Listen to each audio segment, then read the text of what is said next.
നമസ്കാരം. രഞ്ജിത്ത് ഇംഗ്ലീഷിന്റെ പുതിയൊരു ക്ലാസ്സിലേക്ക് എവർക്കും ഒരിക്കൽ കൂടി സ്വാഗതം. ഈ ക്ലാസ് നിങ്ങൾക്ക് ഇഷ്ടപ്പെടുകയാണ് തീർച്ചയായിട്ടും നിങ്ങൾ ലൈക്ക് ചെയ്യുക, ഷെയർ ചെയ്യുക. അതുപോലെ തന്നെ ആദ്യമായി എൻ്റെ ക്ലാസ് കാണുന്ന ആരെങ്കിലും ഉണ്ടെങ്കിൽ തുടർന്നുള്ള ക്ലാസ്സുകൾ ലഭിക്കാൻ വേണ്ടി താഴെ സബ്സ്ക്രൈബ് ചെയ്തിട്ട് ചാനൽ സബ്സ്ക്രൈബ് ചെയ്യുക. അപ്പോൾ നമുക്ക് നമ്മുടെ ഫസ്റ്റ് ക്വസ്റ്റ്യൻ നോക്കുക. When I finish the exam the train dash. അപ്പോൾ ഇത് നമ്മൾ മിക്കപ്പോഴും ചെയ്തു വരുന്ന ഒരു ചോദ്യമാണ്. അതായത് കഴിഞ്ഞ കാലത്തിൽ രണ്ട് ക്രിയകളെ കുറിച്ച് പറയുകയാണെങ്കിൽ ആദ്യം നടന്ന ക്രിയ നമ്മൾ പാസ്റ്റ് പെർഫെക്റ്റ് ടെൻസിലും രണ്ടാമത്തെ ക്രിയ നമ്മൾ സിമ്പിൾ പാസ്റ്റിലും ഉപയോഗിക്കണം. ഇവിടെ ഉദ്ദേശിക്കുന്നത് ഫിനിഷ്ഡ് എന്ന് പറയുന്ന ക്രിയയും ലെഫ്റ്റ് അല്ലെങ്കിൽ പോയി എന്ന് പറയുന്ന പൂർത്തീകരിച്ചു എന്ന് പറയുന്ന ക്രിയയും പോയി കഴിഞ്ഞിരിക്കുന്നു എന്ന് പറയുന്ന ക്രിയയാണ് ഇവിടെ ഉദ്ദേശിക്കുന്നത്. ഇവിടെ പൂർത്തീകരിച്ചിരിക്കുന്നു എന്ന് പറയുന്ന ക്രിയ ഏത് ടെൻസിൽ തന്നിരിക്കുന്നു? സിമ്പിൾ പാസ്റ്റിൽ വന്നിട്ടുണ്ട്. സിമ്പിൾ പാസ്റ്റിൽ വന്ന സ്ഥിതിക്ക് ഇനി തുടർന്ന് വരേണ്ട ഭാഗം ഏത് ടെൻസിലായിരിക്കണം? Past perfect ടെൻസിലായിരിക്കണം. അങ്ങനെ അപ്പോൾ ഇവിടെ തന്നിരിക്കുന്ന ഓപ്ഷനിൽ പാസ്റ്റ് പെർഫെക്റ്റിൽ വന്നിരിക്കുന്ന എന്തെങ്കിലും ഉണ്ടോ എന്ന് നോക്കുമ്പോൾ പാസ്റ്റ് പെർഫെക്റ്റ് എന്ന് പറയുന്നത് ഏതായിരിക്കും? ഹാഡ് പ്ലസ് V3 ആയിരിക്കും past perfect tense. Okay, past perfect ആണ് ഹാഡ് പ്ലസ് V3. അങ്ങനെ ഹാഡ് പ്ലസ് V3 എന്ന് വന്നിട്ടുള്ള ഏതാണ്? ഈ ഡി എന്ന് പറയുന്ന ഓപ്ഷൻ ആണ്, ഹാഡ് ലെഫ്റ്റ്. അപ്പോൾ ഇതായിരിക്കും ഇവിടുത്തെ കറക്റ്റ് ആൻസർ. ഓക്കെ, അപ്പോൾ when I finish the exam the train had left. എൻ്റെ അർത്ഥം എന്ത്? ഞാൻ പരീക്ഷ എഴുതി കഴിഞ്ഞപ്പോഴേക്കും ട്രെയിൻ പോയി കഴിഞ്ഞിരുന്നു എന്നാണ് പറയുന്നത്. അപ്പോൾ അങ്ങനെയാകുമ്പോൾ ഇവിടെ ആദ്യം നടന്ന ക്രിയ ട്രെയിൻ പോയി കഴിഞ്ഞിരുന്നു എന്നുള്ളതാണ്. അതാണ് നമ്മൾ പാസ്റ്റ് പെർഫെക്റ്റിൽ എഴുതേണ്ടത്. അത് നമ്മൾ പാസ്റ്റ് പെർഫെക്റ്റിലാകുമ്പോൾ ഹാഡ് ലെഫ്റ്റ്. ഇത് പൂർത്തീകരിച്ചു എന്ന് പറയുന്നത് എന്താണ്? സിമ്പിൾ പാസ്റ്റിലായിരിക്കും രണ്ടാം നടന്ന ക്രിയ, അത് ഫിനിഷ്ഡ്. ഓക്കെ, അപ്പോൾ ഇവിടെ കറക്റ്റ് ആൻസറായി വരിക ഹാഡ് ലെഫ്റ്റ് എന്നുള്ളതായിരിക്കും. ഇനി അടുത്ത ക്വസ്റ്റ്യൻ നോക്കുക. I dash English for 10 years. ഇവിടെ ഹാസ് ബീൻ സ്റ്റഡിങ് ആണോ, ഹാവ് ബീൻ സ്റ്റഡിങ് ആണോ, ഹാഡ് ബീൻ സ്റ്റഡിങ് ആണോ, സ്റ്റഡീഡ് ആണ്? ഇവിടെ നോക്കുമ്പോൾ ടെൻസുമായി ബന്ധപ്പെട്ട ചോദ്യമാണ്. ടെൻസുമായി ബന്ധപ്പെട്ട ചോദ്യങ്ങളിൽ നമുക്ക് ടൈമിംഗ് വേർഡ് ഒരു നിർണായക ഘടകമാണ്. ടൈമിംഗ് വേർഡിനെ ആശ്രയിച്ചാണ് നമ്മൾ ടെൻസുമായി ബന്ധപ്പെട്ട ചോദ്യം ചെയ്യേണ്ടത്. ഇവിടെ നോക്കുമ്പോൾ ഇവിടെ ടൈമിംഗ് വേർഡ് വന്നിട്ടുണ്ട്. ഇത് ഫോർ എന്ന് പറയുന്നത് ഇത് കാലയളവിനെ സൂചിപ്പിക്കുന്ന സംഭവമാണ് ഫോർ. അങ്ങനെ കാലയളവിനെ സൂചിപ്പിക്കുന്ന ടൈമിംഗ് വേർഡ് വരികയാണെങ്കിൽ അവിടെ ഒന്നുകിൽ എന്തായിരിക്കണം? പാസ്റ്റ് പെർഫെക്റ്റ് കണ്ടിന്യൂസ് ടെൻസ് ആയിരിക്കണം, അല്ലെങ്കിൽ പ്രസന്റ് പെർഫെക്റ്റ് കണ്ടിന്യൂസ് ടെൻസ് ആയിരിക്കണം. അപ്പോൾ ഇവിടെ ഒന്നുകിൽ പ്രസന്റ് പെർഫെക്റ്റ് കണ്ടിന്യൂസ് ടെൻസോ പാസ്റ്റ് പെർഫെക്റ്റ് കണ്ടിന്യൂസ് ടെൻസോ ആണ് വരേണ്ടത്. നമുക്ക് തന്നിരിക്കുന്നതിനകത്ത് പ്രസന്റ് പെർഫെക്റ്റ് കണ്ടിന്യൂസ് ടെൻസോ പാസ്റ്റ് പെർഫെക്റ്റ് കണ്ടിന്യൂസ് ടെൻസോ ഉണ്ടോ എന്ന് നോക്കുമ്പോൾ ഇവിടെ എയും സിയും എന്താണ്? പ്രസന്റ് പെർഫെക്റ്റ് കണ്ടിന്യൂസ് ടെൻസും ബി എന്ന് പറയുന്ന ഓപ്ഷൻ പാസ്റ്റ് പെർഫെക്റ്റ് കണ്ടിന്യൂസ് ടെൻസുമാണ്. ഇത് നമ്മൾ മനസ്സിലാക്കേണ്ട കാര്യം, നമുക്ക് ഈ തന്നിരിക്കുന്ന സെന്റൻസ് എങ്ങനെയുള്ള സെന്റൻസ് ആണ്? ഒരു സിമ്പിൾ സെന്റൻസ് ആണ്. അങ്ങനെ ഒരു സിമ്പിൾ സെന്റൻസ് തരികയും അവിടെ പാസ്റ്റ് ടെൻസിനെ സൂചിപ്പിക്കുന്ന അല്ലെങ്കിൽ പാസ്റ്റ് ടൈമിനെ സൂചിപ്പിക്കുന്ന ടൈമിംഗ് വേർഡ് ഇല്ല എങ്കിലും ഏതൊക്കെ അവസ്ഥയിലാണ്?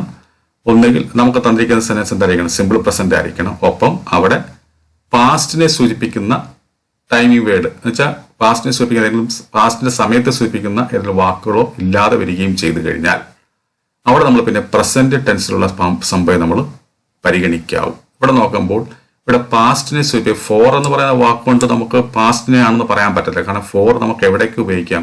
പ്രസന്റ് പെർഫെക്റ്റ് കണ്ടീഷൻസിൽ ഉപയോഗിക്കാം, പാസ്റ്റ് പെർഫെക്റ്റ് കണ്ടീഷൻസിൽ ഉപയോഗിക്കാം. അങ്ങനെ ഒരു ഓപ്ഷൻ ഉണ്ട്. ഫോർ കൊണ്ട് മാത്രം നമുക്കത് പാസ്റ്റ് ടെൻസിൽ നടന്നേ നമുക്ക് പറയാൻ പറ്റത്തില്ല. പകരം ഇവിടെ പാസ്റ്റിനെ സൂചിപ്പിക്കാൻ എന്തെങ്കിലും ഒന്ന് വേണമായിരുന്നു. അങ്ങനെ ഇല്ലാത്തത് കൊണ്ട് നമുക്ക് പാസ്റ്റിനെ എന്ത് ചെയ്യാൻ പറ്റത്തില്ല? പരിഗണിക്കാൻ പറ്റത്തില്ല. അങ്ങനെയുള്ള സ്ഥിതിക്ക് നമ്മളിനി പ്രസന്റ് ടെൻസുമായി ബന്ധപ്പെട്ട കാര്യങ്ങളെ പരിഗണിക്കാവൂ. അപ്പോൾ ഇവിടെ നമുക്ക് വേണ്ടത് പ്രസന്റ് പെർഫെക്റ്റ് കണ്ടിന്യൂസ് ടെൻസ് ആണ്. അങ്ങനെ പ്രസന്റ് പെർഫെക്റ്റ് കണ്ടിന്യൂസ് ടെൻസിനെ സൂചിപ്പിക്കുന്ന എയും സിയുമാണ്. ഇതിൽ ഏത് വരും എന്നുള്ളതാണ് നമ്മൾ നോക്കേണ്ടത്. ഇവിടെ സബ്ജക്റ്റിനെ ആശ്രയിച്ചാണ് ഐ എന്ന് പറഞ്ഞാൽ പിന്നെ ഹാവ് എന്നേ പറയത്തുള്ളൂ. അങ്ങനെ ആകുമ്പോൾ ഹാസ് ബീൻ സ്റ്റഡിങ് വരത്തില്ല, പിന്നെ ഹാവ് ബീൻ സ്റ്റഡി.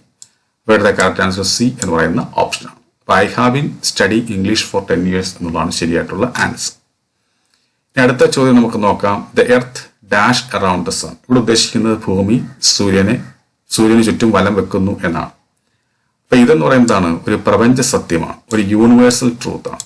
ഒരു യൂണിവേഴ്സൽ ട്രൂത്തിനെ സൂചിപ്പിക്കാൻ നമ്മൾ അവിടെ വരേണ്ടത് എങ്ങനെയുള്ള ടെൻസ് ആയിരിക്കണം? സിമ്പിൾ പ്രസന്റ് ആയിരിക്കണം. അവിടുത്തെ വെർബ് സിമ്പിൾ പ്രസന്റ് ആയിരിക്കണം. അപ്പൊ ഈ തന്നിരിക്കുന്ന സിമ്പിൾ പ്രസന്റ് ആയിട്ട് വന്നിരിക്കുന്ന വെർബുകൾ വല്ലതും ഉണ്ടോ എന്ന് നോക്കുമ്പോൾ ഇവിടെ ഈ സി എന്ന് പറയുന്ന സംഭവം ബി എന്ന് പറയുന്ന സംഭവം എന്താണ്? സിമ്പിൾ പ്രസന്റ് ആണ്. എ പ്രസന്റ് കണ്ടിന്യൂസ് ടെൻസും ഡി എന്ന് പറയുന്നത് ജെറണ്ട് ഫോമാണ്. അപ്പൊ നമുക്കിവിടെ സാധ്യത സിമ്പിൾ പ്രസന്റ് ആണ്, അതായത് സിയും ബിയുമാണ് സാധ്യതയായിട്ട് വരിക. ഇനി റൊട്ടേറ്റ് ആണോ റൊട്ടേറ്റ്സ് ആണോ എന്നുള്ളത് നമ്മൾ സബ്ജക്റ്റിനെ ആശ്രയിച്ച്. ഇവിടുത്തെ സബ്ജക്റ്റ് എന്ന് പറയുന്നത് ദ എർത്ത് ആണ്. ദ എർത്ത് എന്ന് പറയുന്നത് എന്താണ്? സിംഗുലർ ഫോം ആണ്. ദ എർത്ത് എന്നുള്ള സിംഗുലർ ആയതുകൊണ്ട് പിന്നെ ഇവിടെ സിംഗുലർ വെർബേ വരാവും. അപ്പോൾ റൊട്ടേറ്റ്സ്. ഇവിടെ കറക്റ്റ് ആൻസർ റൊട്ടേറ്റ്സ് എന്നുള്ളതാണ്. ബി എന്ന് പറയുന്ന ഓപ്ഷനാണ് ശരിയായിട്ടുള്ള ആൻസർ. ഇനി അടുത്ത ചോദ്യം എന്ന് പറയുന്നത് റിലേറ്റീവ് പ്രൊനൗൺസുമായി ബന്ധപ്പെട്ടാണ്. നോക്കുക, complete the sentences using suitable relative pronouns എന്നാണ് പറയുന്നത്. ഇവിടെ നോക്കുമ്പോൾ I know the man dash inaugurated the function എന്നാണ് പറയുന്നത്. എനിക്ക് ആ വ്യക്തിയെ അറിയാം. ഏത് വ്യക്തിയെ? ഈ ഫംഗ്ഷൻ ഇനോഗ്രേറ്റ് ചെയ്ത വ്യക്തി. അപ്പൊ വ്യക്തിയുമായി ബന്ധപ്പെട്ട റിലേറ്റീവ് പ്രൊനൗൺ പറയുന്നത്. വ്യക്തികളുമായി ബന്ധപ്പെട്ട് പറയുന്ന റിലേറ്റീവ് പ്രൊനൗൺ ഏതൊക്കെയാ? Who, whose, whom. ഹൂ എന്ന് പറയുന്നത് സബ്ജക്റ്റ് ആയിട്ട് വരുമ്പോൾ നമുക്ക് ഉപയോഗിക്കാം. സബ്ജക്റ്റ് ആയിട്ടാണ് ഇവിടുത്തെ വ്യക്തി നിൽക്കുന്നതെങ്കിൽ നമുക്ക് ഹൂ ഉപയോഗിക്കാം. ഹൂസ് ഏതൊരു ഉടമസ്ഥയെ സൂചിപ്പിക്കുവാണെങ്കിൽ നമുക്ക് ഹൂസ് ഉപയോഗിക്കാം. ഹും ഈ പറയുന്ന വ്യക്തി ഒബ്ജക്റ്റ് ആയിട്ട് നിൽക്കുകയാണെങ്കിൽ നമുക്ക് ഹും ഉപയോഗിക്കാം. നോക്കുക, ഈ പറയുന്ന വ്യക്തി ഇവിടെ ഒരു പ്രവൃത്തി ചെയ്തു. എന്താണ്? ഇനോഗ്രേറ്റ് എന്ന് പറയുന്ന പ്രവൃത്തി ചെയ്തു. ആ പ്രവൃത്തി ചെയ്യുന്ന വ്യക്തി നമ്മൾ സബ്ജക്റ്റ് എന്ന് പറയുന്നത്. അപ്പൊ ഇവിടുത്തെ വ്യക്തി സബ്ജക്റ്റ് ആയിട്ടാണ് നിൽക്കുന്നത്. അങ്ങനെ സബ്ജക്റ്റ് ആയിട്ട് നിൽക്കുകയാണെങ്കിൽ അവിടുത്തെ ആ റിലേറ്റീവ് പ്രൊനൗൺ എങ്ങനെയായിരിക്കണം? ഹൂ ആയിരിക്കണം. ആണ് ഹൂ ആയിരിക്കണം. നമ്മൾ പറയപ്പെടുന്ന വ്യക്തി സബ്ജക്റ്റ് ആയിട്ടാണ് നിൽക്കുന്നതെങ്കിൽ അവിടെ വരേണ്ട റിലേറ്റീവ് പ്രൊനൗൺ എന്തായിരിക്കണം? ഹൂ ആയിരിക്കണം. അപ്പൊ ഇവിടെ കറക്റ്റ് ആൻസർ ഈ എ എന്ന് പറയുന്ന ഓപ്ഷനാണ്. അപ്പം I know the man who inaugurated the function എന്നുള്ളതാണ് ശരിയായിട്ടുള്ള ആൻസർ. ഇനി അടുത്ത് നോക്കുക, he knows the subject dash is very difficult. അപ്പൊ ഇത് ഇനി നോക്കുക, ഇവിടെ റിലേറ്റീവ് പ്രൊനൗൺ എന്താണ്? സബ്ജക്റ്റ് ആണ് ഇവിടുത്തെ. ഈ സബ്ജക്റ്റിനെ കുറിച്ചാണ് നമ്മൾ പറയുന്നത്. അപ്പൊ സബ്ജക്റ്റ് എന്ന് പറയുന്നത് ഒരു വസ്തുതയാണ്. വസ്തുതകളെ സൂചിപ്പിക്കാൻ നമ്മൾ ഉപയോഗിക്കുന്ന റിലേറ്റീവ് പ്രൊനൗൺ ആണ് വിച്ചും ദാറ്റും. ഇവിടെ നമുക്ക് എന്തേ ഉള്ളൂ? വിച്ചേ ഉള്ളൂ. അപ്പൊ നമുക്ക് ധൈര്യമായിട്ട് നമുക്കിവിടെ വിച്ച് എഴുതാം. He knows the subject which is very difficult എന്നാണ് നമ്മൾ പറയുന്നത്. അപ്പൊ ഇവിടുത്തെ കറക്റ്റ് ആൻസർ എന്തായിരിക്കും? ഈ ബി എന്ന് പറയുന്ന ഓപ്ഷനാണ്. ഓക്കെ, ഇനി അടുത്ത് നോക്കുക, if you had invited me dash complete the sentence. അപ്പൊ ഇതെന്താണ്? ഇത് ഇഫ് ക്ലോസുമായി ബന്ധപ്പെട്ട ഒരു സംഭവമാണ്. ഇഫ് ക്ലാസ് പൊതുവെ 3 ഉണ്ടെങ്കിലും മൊത്തത്തിൽ 4 ഉണ്ട്. ഏതൊക്കെയാ? If clause in zero condition, if clause in simple present, if clause in simple past, if clause in past perfect tense. ഇവിടെ തന്നിരിക്കുന്ന ഇഫ് ക്ലാസ് എങ്ങനെയുള്ളതാണ്? പാസ്റ്റ് പെർഫെക്റ്റ് ആണ്. കാരണം ഹാഡ് ഇൻവൈറ്റഡ് എന്ന് പറയുന്നത് പാസ്റ്റ് പെർഫെക്റ്റ് ടെൻസ് ആണ്. അപ്പൊ ഇവിടെ if clause in past perfect tense ആയിട്ടാണ് വന്നിരിക്കുന്നത്. അങ്ങനെ ആകുമ്പോൾ തുടർന്ന് വരുന്ന ഭാഗം എങ്ങനെയായിരിക്കണം? ഒന്നുകിൽ വുഡ് ഹാവ്, അല്ലെങ്കിൽ ഷുഡ് ഹാവ്, അല്ലെങ്കിൽ മൈറ്റ് ഹാവ്, അല്ലെങ്കിൽ കുഡ് ഹാവ് എന്ന രീതിയിൽ വരണം. ഇവിടെ അങ്ങനെ വന്നിട്ടുള്ളത് ഏതാ? ഈ ഡി എന്ന് പറയുന്ന ഓപ്ഷനാണ്, വുഡ് ഹാവ്. അപ്പൊ ഐ വുഡ് ഹാവ് കം എന്നുള്ള ഡി, ഇതാണ് ഇവിടെ ശരിയായിട്ട് വരിക. ഇവിടുത്തെ കറക്റ്റ് ആൻസർ എന്തായിരിക്കും? ഡി എന്ന് പറയുന്ന ഓപ്ഷനാണ്. അപ്പൊ if you had invited me I would have come എന്നുള്ളതാണ് ശരിയായിട്ടുള്ള ആൻസർ. ഇനി അടുത്ത ചോദ്യം നമുക്ക് നോക്കാം. ഇതാണ് ഇവിടെ എന്താ പറഞ്ഞിരിക്കുന്നത്? Correct phrasal verbs, use correct phrasal verbs for the underline words എന്ന് പറഞ്ഞിരിക്കുന്നത്. അപ്പോൾ ഫ്രേസൽ വെർബുമായി ബന്ധപ്പെട്ട ചോദ്യമാണ്.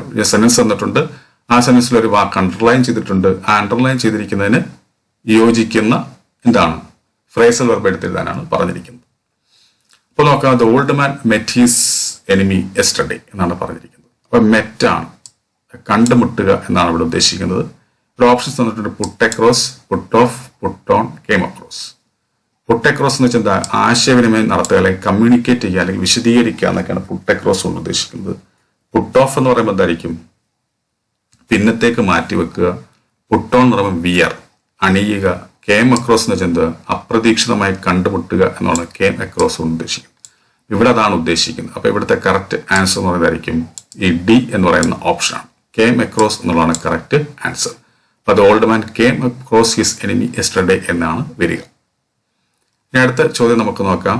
The teacher could not tolerate the disturbing attitude of the student. ഇവിടെ അണ്ടർലൈൻ ചെയ്തിരിക്കുന്നത് ടോളറേറ്റ് ആണ്. ഇത് നമുക്ക് എല്ലാവർക്കും അറിയാം. ടോളറേറ്റ് എന്നുള്ളതിന്റെ മിക്കപ്പോഴും PSC ആവർത്തിക്കുന്നത് കൊണ്ട് നമുക്കിത് വളരെ പരിചിതമാണ്. ടോളറേറ്റിന്റെ എന്താണ്? ഫ്രേസൽ വെർബ് ഏതായിരിക്കും? Put up with. എന്താണ്? പുട്ട് അപ്പ് വിത്ത്. ബി എന്ന് പറയുന്ന ഓപ്ഷനാണ് ശരിയായിട്ടുള്ള ആൻസർ. അടുത്ത ചോദ്യം നമുക്ക് നോക്കാം. The stranger war his shirt and started his journey എന്ന് പറയുമ്പോൾ ഇവിടെ വോർ എന്ന് പറയുന്ന വാക്കാണ് അണ്ടർലൈൻ ചെയ്തിരിക്കുന്നത്. വോർ എന്ന് പറയുന്നത് എന്തിന്റെ പാസ്റ്റ് ടെൻസ് ആണ്? എന്തിന്റെ സിമ്പിൾ പാസ്റ്റ് ആണ്? വിയർ. അപ്പൊ വിയർ എന്നർത്ഥം വരുന്ന ഫ്രേസൽ വെർബ് ഏതാണ്? പുട്ട് ഓൺ ആണ്. എന്താണ്? Put on. പുട്ട് എന്ന് പറയുന്ന വാക്കിന്റെ V1ഉം V2ഉം V3 ഒന്ന് തന്നെയാണ്. അപ്പൊ അതുകൊണ്ട് ഇതിവിടെ യോജിക്കും. അപ്പോൾ പുട്ട് ഓൺ. അപ്പൊ ഇവിടെ എ എന്ന് പറയുന്ന ഓപ്ഷനാണ് ശരിയായിട്ടുള്ള ആൻസർ. അപ്പൊ ഈ ക്ലാസ് നിങ്ങൾക്ക് നല്ലപോലെ മനസ്സിലായെങ്കിൽ തീർച്ചയായിട്ടും നിങ്ങൾ ലൈക്ക് ചെയ്യുക, ഷെയർ ചെയ്യുക. അതുപോലെ തന്നെ ആദ്യമേ എൻ്റെ ക്ലാസ് കാണുന്ന ആരെങ്കിലും ഉണ്ടെങ്കിൽ തുടർന്നുള്ള ക്ലാസ്സുകൾ വയ്ക്കാൻ വേണ്ടി താഴെ കാണുന്ന സബ്സ്ക്രൈബ് ബട്ടൺ ക്ലിക്ക് എൻ്റെ ചാനൽ സബ്സ്ക്രൈബ് ചെയ്യുക. അപ്പോൾ എല്ലാവർക്കും നല്ലൊരു വിജയം ആശംസിച്ചുകൊണ്ട് ഞാൻ നിർത്തുന്നു. നന്ദി, നമസ്കാരം.